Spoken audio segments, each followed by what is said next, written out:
Hello, আসসালামু আলাইকুম। আপনাদের হয়তো মনে আছে আমি লাল কালারটি খেয়েছিলাম। আজকে নিয়ে আসলাম পিঙ্ক কালারটা।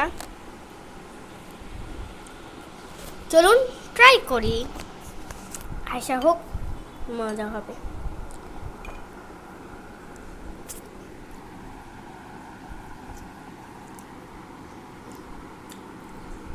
আমি আপনাদের জন্য একটা উদ্দেশ্য দিই। আপনারা মনে করবেন রামিন ঝাল, অনেক ঝাল। রামিন আমিও খাইতে পারি, রামিন এতটা ঝাল না। আপনারা যারা এখনো রামিন টেস্ট করে নেই ঝালের ভয়ে, তারা টেস্ট করতে পারবেন। লাল পিঙ্ক দুটাই ঝাল না, আপনারা ট্রাই করতে পারবেন, একদম নর্মাল। আপনাদের জাল লাগতে পারে, আমার জাল লাগে না, কিন্তু এটা একদম নর্মাল, আপনারা খেতে পারবেন। সো এই পর্যন্তই রইল। আল্লাহ হাফেজ।